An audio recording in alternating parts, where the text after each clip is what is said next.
Ini adalah terjemahan dari Kementerian Agama Indonesia.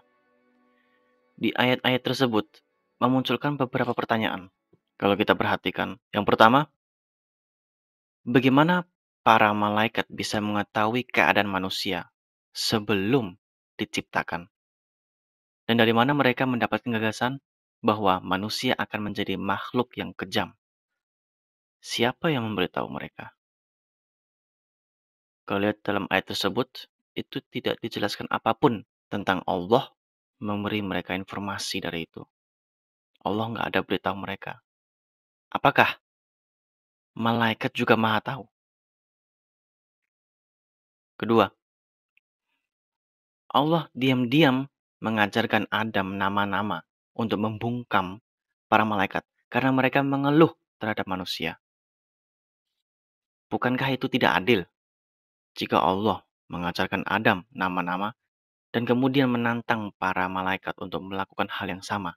Apakah Allah harus menggunakan tipu daya dan kebohongan untuk membela diri terhadap tuduhan yang diajukan terhadap Adam oleh para malaikat?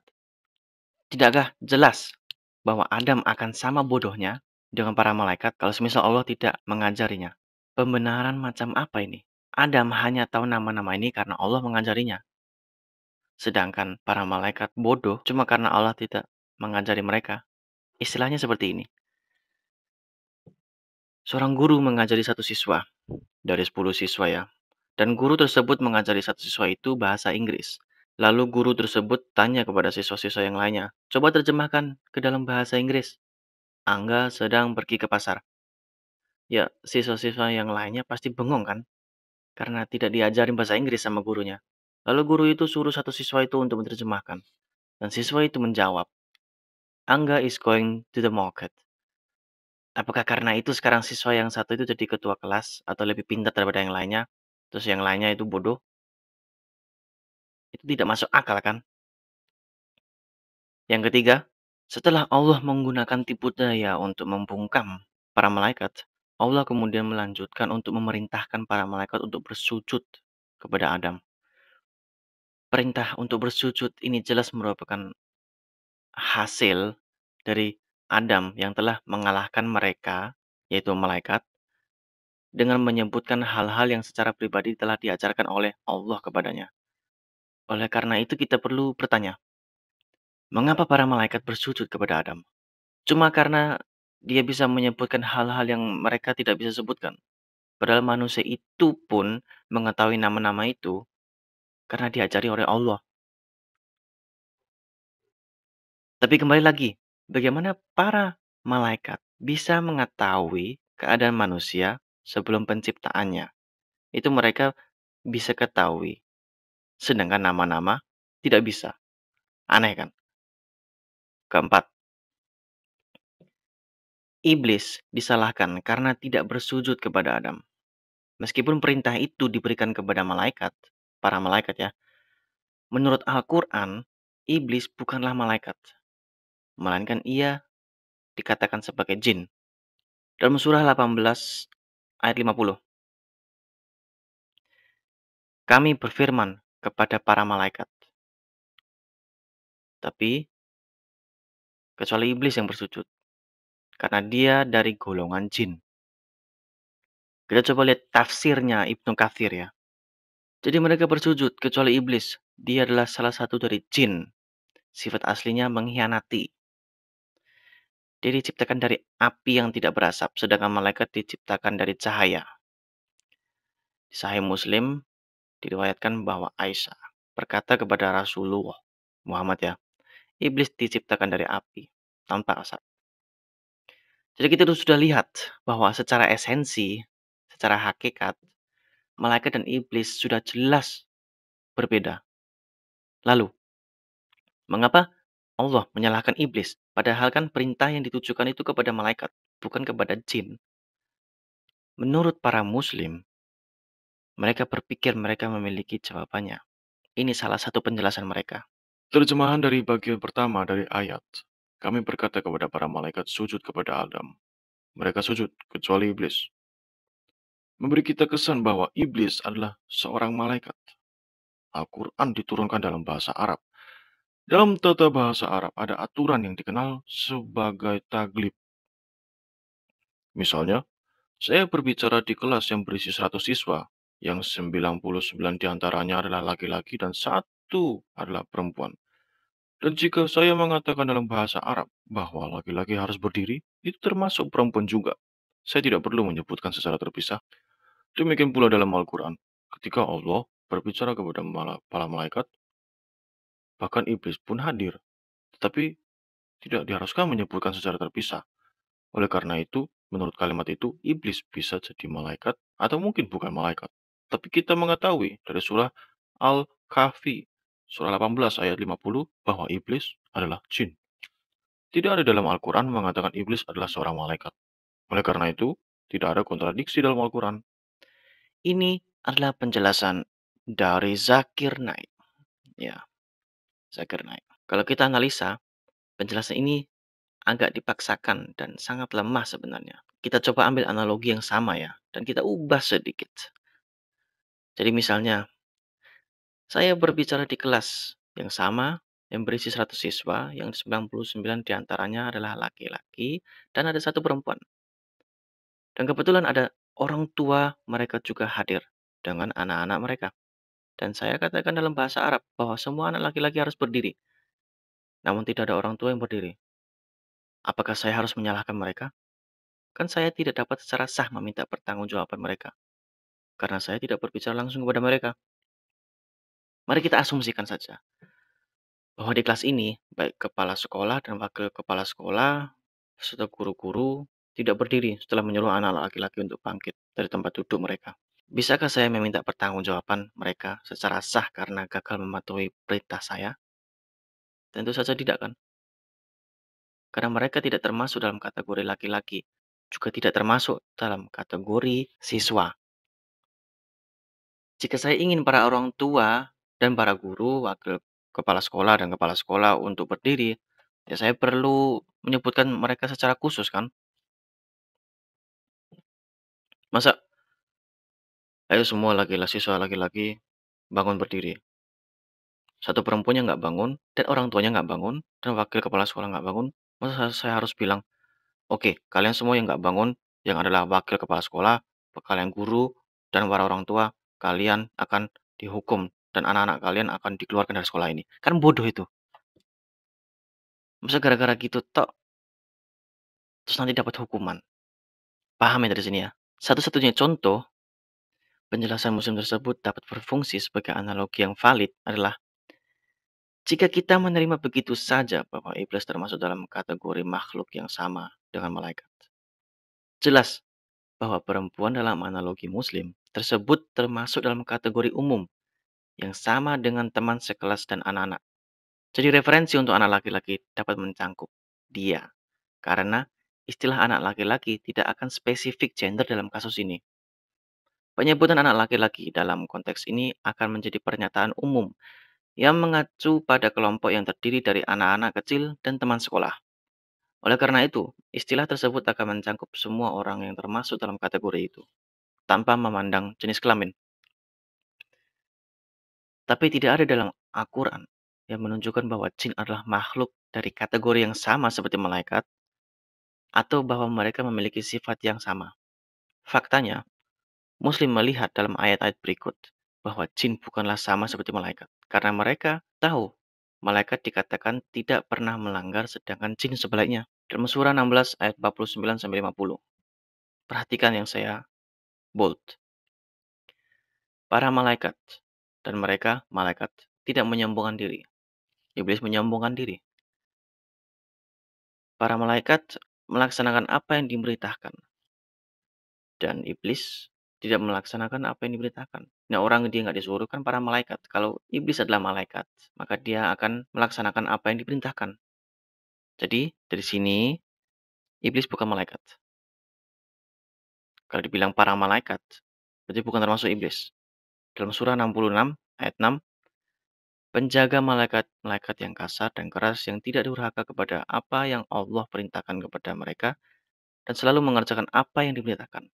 Para malaikat selalu mengerjakan apa yang diperintahkan. Itu untuk malaikat ya. Sekarang kita ke jin. Surah 6 ayat 128 sampai 130. Perhatikan yang saya bold. Wahai golongan jin, kamu telah banyak menyesatkan manusia. Manusia disesatkan. Nerakalah tempat kamu selama-lamanya, kecuali jika Allah menghendaki yang lain. Jadi tempatnya golongan jin, termasuk iblis, karena dia adalah golongan jin, golongan kafir kan. Tempatnya di neraka. Surah 7 ayat 179. Dan sungguh, akan kami isi neraka. Banyak dari kalangan jin dan manusia. Jin masuk neraka. Dan manusia tentu saja kan. Kalau kita nggak taubat. Surah 55 ayat 39. Maka pada hari itu manusia dan jin tidak ditanya tentang dosanya. Berarti mereka menanggung dosa kan? Dosa karena apa? Melanggar hukum Allah kan? Kalau melanggar hukum Allah, berarti berdosa. Satu masalah utama dengan posisi muslim adalah meskipun ada referensi yang berbicara tentang jin yang diciptakan dari api, seperti surah 15 ayat 27 dan surah 55 ayat 15. Al-Quran benar-benar diam, silent, tentang penciptaan malaikat. Namun, sebagian besar dari para cendekiawan atau ulama-ulama Islam percaya bahwa malaikat dan jin adalah makhluk yang berbeda. Suatu contoh lagi, ada situasi di mana hanya sebagian dari kelas yang seharusnya berdiri. Bayangkan saja, ada 30 anak laki-laki dan 10 anak perempuan dalam satu kelas. Seorang guru mengatakan bahwa semua anak laki-laki harus berdiri. Apakah yang dia maksud adalah semua murid, atau mungkinkah yang dia maksud hanya laki-laki dan bukan perempuan? Untuk membantu lebih lanjut, berikut ada ilustrasi lain. Misalkan, di surga telah ada malaikat, jin, manusia, dan hewan yang hadir. Ketika Allah memilih satu orang, yaitu Adam, untuk kehormatan dan berkah khusus, misalkan Allah telah memerintahkan bahwa semua malaikat harus sujud di hadapan Adam, dan itu yang mereka lakukan. Tetapi tidak ada manusia, jin, atau hewan lainnya yang melakukan. Bisakah Allah menyalahkan mereka karena mereka gagal bersujud di hadapan Adam? Meskipun faktanya dia tidak pernah secara khusus memilih salah satu dari kelompok-kelompok lain untuk bersujud, jawaban yang jelas adalah tentu saja tidak kan? Jadi, seperti yang terjadi, argumen Zakir Naik cukup lemah dan tidak meyakinkan. Dr. Naik hanya melakukan analogi yang salah. Kelima, ayat tersebut mengatakan bahwa Adam atau manusia akan menjadi khalifah Allah di bumi. Dengan ayat-ayat lain yang menyatakan bahwa ia diciptakan dari lumpur, debu, tanah liat, dan lain-lain bla bla bla. Seperti di surah 3 ayat 59, surah 15 ayat 26, dan surah 30 ayat 20. Adam dan istrinya kemudian disuruh memasuki taman bersama-sama. Yang dapat berarti bahwa taman ini terletak di suatu tempat di bumi kan harusnya. Karena kan dia diciptakan untuk menjadi khalifah Allah di bumi kan. Yang dapat berarti bahwa taman ini terletak di suatu tempat di bumi. Namun, di surah 2 ayat 36 menyatakan sebaliknya. Setan menggelincir keduanya dari surga. Dan kami berfirman, turunlah kalian. Ayat tersebut tampaknya menempatkan taman itu di surga. Karena Adam dan Hawa dikatakan akan turun untuk tinggal di bumi. Seperti yang dicatat oleh terjemahan Yusuf Ali tentang surah 2 ayat 35. Ini terjemahan bahasa Inggris, dan ini terjemahan bahasa Indonesia. Tapi ini meninggalkan kita dengan masalah Adam yang diciptakan dari lumpur, debu, dan lain-lain saat berada di surga. Jadi, apakah di surga bisa membawa debu, lumpur, dan tanah dari bumi? Kalau kita mendalami lebih lagi mengenai penciptaan Adam, itu di hadis, cuma saya lupa hadisnya, saya cari belum ketemu, tapi saya pernah baca bahwa Allah menyuruh 3 malaikat untuk mengambil lumpur tanah dari seluruh bumi untuk dibawakan ke surga untuk menciptakan atau merakit Adam.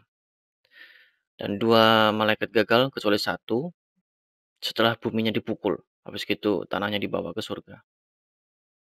Sekarang seseorang mungkin menyarankan, meskipun Adam dan Hawa diciptakan di bumi semisalnya, mereka akhirnya naik ke surga untuk tinggal di taman.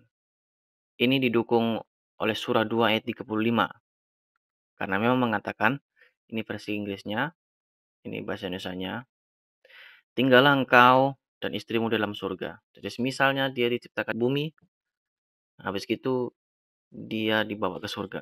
Perintah untuk tinggal di taman mungkin menunjukkan bahwa pada awalnya Adam dan Hawa berada di tempat lain. Jadi, seorang muslim mungkin ingin bernalar bahwa setelah Allah menciptakan mereka di atas bumi dan kemudian menempatkan mereka di taman surgawi. Penjelasan tersebut masih menyisakan masalah bagi kita untuk menjelaskan mengapa Adam berada di surga ketika tujuan ia diciptakan untuk berdiam di bumi. Dia tidak diciptakan untuk tinggal di surga kan? Ya setidaknya enggak pada awalnya. Karena Al-Quran mengatakan pada akhirnya semuanya akan berakhir di taman atau surga. Jadi sekali lagi, mengapa Adam di surga ketika Allah secara khusus menciptakannya untuk tinggal di bumi? Aneh kan? Orang lain mungkin mengatakan bahwa pernyataan dalam surah 2 ayat 36 tidak menyiratkan penurunan literal dari lokasi yang lebih tinggi ke lokasi yang lebih rendah. Sebaliknya, ini mengacu pada keturunan dalam posisi dan kehormatan, bahwa Adam dan Hawa diturunkan pangkat dan prestisenya. Ini menyiratkan bahwa pasangan itu sekarang akan dipaksa bekerja untuk makanan dan pakaian mereka sendiri. Masalah dengan penafsiran ini adalah bahwa ia mengabaikan fakta bahwa perintah untuk turun tidak hanya ditujukan kepada Adam dan Hawa, tetapi kepada semua pihak yang terlibat termasuk setan atau iblis juga. Sebagaimana dicatat oleh tafsir Ibn Abbas. Tetapi iblis menyebabkan mereka menyimpang, menyebabkan mereka tergelincir dari surga. Dan kami berkata kepada Adam, Hawa, burung merak, dan ular. Ini peacock, burung merak, kalau diterjemahkan. Jadi setelah iblis menyebabkan Adam dan Hawa tergelincir dari surga karena menggoda mereka, jadi iblis diturunkan ke bumi. Tapi stop, loh kan iblis diturunkan setelah menolak bersujud kepada Adam kan? Masa sih? Bukannya dia baru diusir dari surga setelah menggoda Adam dan Hawa? Bukan, si iblis itu diusir setelah menolak bersujud. Coba lihat ini. Surah 7 ayat 12 sampai 13 dan 18. Di sini iblis mengatakan aku lebih baik daripada dia. Lalu Allah berfirman di ayat 13, maka turunlah kamu darinya surga. Turun kamu dari surga. Keluarlah. Di ayat 18, keluarlah kamu dari sana surga. Keadaan-keadaan terhina dan terusir. Wow. Ya, di surah 15 ayat 34, kalau begitu keluarlah dari surga. Setelah menolak untuk bersujud kepada Adam. Surah 38 ayat 77, Allah berfirman, kalau begitu keluarlah kamu dari surga. Tuh kan, dia sudah diusir waktu menolak bersujud. Iya ya, kalau kita lihat di ayat itu, dia diusir setelah menolak bersujud kepada Adam. Kok berkontradiksi ya? Ini nambah masalah. Ayat-ayat yang saya barusan tunjukkan, itu mengatakan bahwa Allah mengusir setan atau iblis dari surga karena menolak untuk bersujud. Lalu bagaimana dia bisa masuk surga lagi untuk menggoda Adam dan Hawa? Selanjutnya, setelah mengusir dan menurunkan setan, Allah bersumpah untuk memberinya kelonggaran sampai hari kebangkitan, yang menunjukkan bahwa dia tidak akan menderita hukuman lagi sampai hari penghakiman atau kiamat.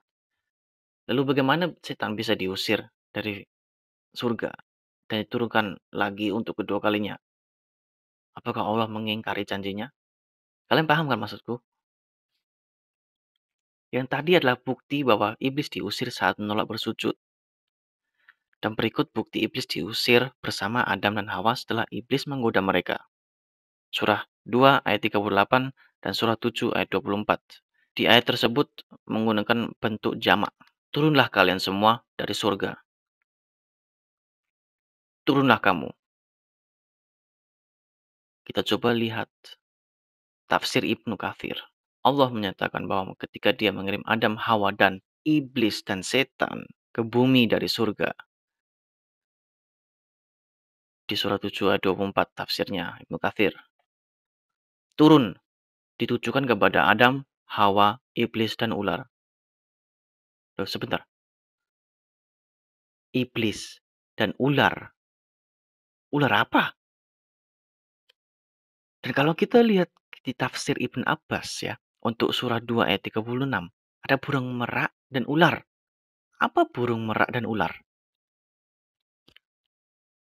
Apakah Quran pernah menyebutkan ular atau burung merak dalam konteks ini ya?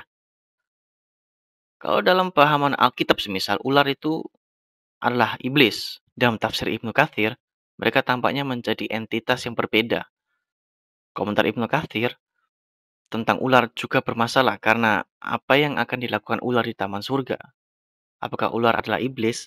Dan kalau begitu, memang kalau ular adalah iblis, kenapa di tafsir Ibnu Katsir dikatakan ular dan iblis?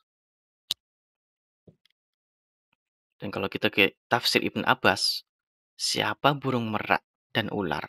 Kalau iblis adalah ular, lalu siapa burung merak? Kalau burung merak adalah iblis, siapa ular? Atau apakah ada dua iblis? Suatu hal yang membingungkan. Oke teman-teman, sekarang kita ke kesimpulannya. Jadi saya rangkum semuanya. Pertama, di surah 2 ayat 30, Allah mengatakan bahwa ia akan menciptakan manusia. Lalu para malaikat menjawab, dengan sudah mengetahui bahwa manusia adalah makhluk yang jahat.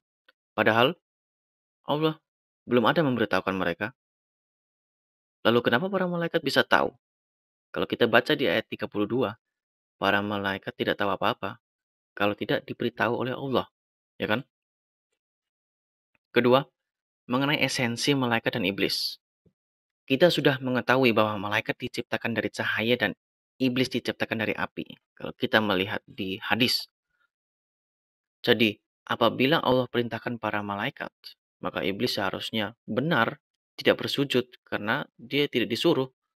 Secara esensi beda, secara golongan beda, dan saya sudah kasih sebuah contoh yang mengenai ini. Ketiga, apapun yang diperintahkan oleh Allah kepada para malaikat, maka para malaikat pasti dan 100% akan patuh. Sesuai tertulis dalam surah 16 ayat 49-50 dan surah 66 ayat 6. Sehingga kalau ada yang teriak para malaikat, maka benar para malaikat yang disuruh. Paham kan maksud saya? Keempat, Allah menciptakan manusia untuk berada di bumi. Sesuai surah 2 ayat 30. Lalu ngapain Allah menempatkan Adam di surga? Padahal katanya aku hendak menjadikan khalifah di bumi. Aneh kan? It doesn't make any sense. Kelima, setelah iblis tidak mau bersujud kepada Adam, dia diusir dari surga kan? Sesuai di surah 7 ayat 12-13 dan 18. Lalu, bagaimana iblis bisa menggoda Adam dan Hawa? Kalau kita lihat di surah 2 ayat 38 dan surah 7 ayat 24, itu tertulis bahwa iblis juga diusir dari surga, sesuai tafsir Ibn Abbas dan Ibn Katsir. Jadi, apakah iblis bisa masuk keluar surga kapan aja dia mau? Awalnya diusir, habis gitu dia masuk lagi untuk diusir lagi gitu loh. Jadi, teman-teman, ini ada 5 poin yang sudah saya bahas dan saya simpulkan. Referensi tafsir-tafsir akan saya bagikan di deskripsi. Dan kalian bisa belajari. Saya nggak ada buat-buat atau apa. Semua saya dapati dan pelajari dari referensi, tafsir, hadis, atau Al-Quran sendiri. Kalau kita benar-benar perhatikan, kita bisa lihat kesalahan sebenarnya. Jadi, setelah kita menganalisa kisah tersebut, dan ayat-ayat tersebut, dan tafsir-tafsir tersebut, saya ingin bertanya, bagaimana pendapat kalian? Mari ikut Yesus. Mari ke jalan yang benar. Tuhan berkati.